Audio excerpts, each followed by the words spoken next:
വർഷങ്ങളായി പോലീസ് തിരയുന്ന മുതിർന്ന മാവോയിസ്റ്റ് നേതാക്കളിൽ ഒരാളായ വിക്രം ഗൌഡ എന്ന ശ്രീകാന്താണ് നിലമ്പൂർ ഏറ്റുമുട്ടലിനിടെ രക്ഷപ്പെട്ടതായി സൂചന ലഭിച്ചിരിക്കുന്നത്. 2014 മുതൽ കേരളത്തിൽ ഒളിവിലായിരുന്ന 17-അംഗ മാവോയിസ്റ്റ് സംഘത്തിൽ വിക്രം ഗൌഡയും ഉണ്ടായിരുന്നു. ഇയാളാണ് വനത്തിനുള്ളിൽ നടന്ന ആയുധപരിശീലനത്തിന് നേതൃത്വം നൽകിയിരുന്നതെന്നാണ് പോലീസിന് ലഭിച്ചിരിക്കുന്ന വിവരം. നിലമ്പൂരിൽ ഇയാൾ പലതവണ വന്നുപോയതായും കരുതപ്പെടുന്നു. മാവോയിസ്റ്റ് കേന്ദ്ര കമ്മിറ്റി അംഗങ്ങളായ വേൽമുരുകൻ, അനിത, ഗീത, ഗോപാൽകൃഷ്ണ, കോട്ടഹോണ്ട രവി, സാവിത്രി, ജഗന്നാഥ്, കന്യാകുമാരി, ലാലിദാസ്, ലത, ജയണ്ണ, പളനിവേൽ, സുരേഷ് എന്നിവരും വിക്രം ഗൌഡയോടൊപ്പം കേരളത്തിൽ ഒളിവിലുണ്ടായിരുന്നു. 17-അംഗ സംഘം ചേർന്നാണ് സംസ്ഥാനത്തിനകത്തും പുറത്തും മാവോയിസ്റ്റ് ആക്ഷന് നേതൃത്വം നൽകിയിരുന്നത്. രൂപേഷ് പിടിക്കപ്പെടുകയും സിനോജ് തൃശൂരിൽ വെച്ച് ബോംബ് നിർമ്മാണത്തിനിടെ മരിക്കുകയും ചെയ്തതോടെ അവശേഷിക്കുന്ന ആക്ഷനുകൾക്ക് മറ്റുള്ളവർ നേതൃത്വം നൽകി. പാലക്കാട്, ഇടുക്കി, വയനാട്, മലപ്പുറം, കണ്ണൂർ ജില്ലകളിലും മാവേലിക്കര കേന്ദ്രീകരിച്ച് ആലപ്പുഴ ജില്ലയിലും പൊന്മുടി കേന്ദ്രീകരിച്ച് തിരുവനന്തപുരം ജില്ലയിലും സംഘം പ്രവർത്തനം ഏകോപിപ്പിച്ചു.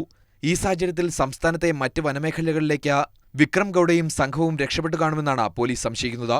പ്രാദേശിക സഹായം സംഘത്തിന് ലഭിച്ചോയെന്നും പരിശോധിക്കുന്നുണ്ട്. മാതൃഭൂമി ന്യൂസ്, തിരുവനന്തപുരം.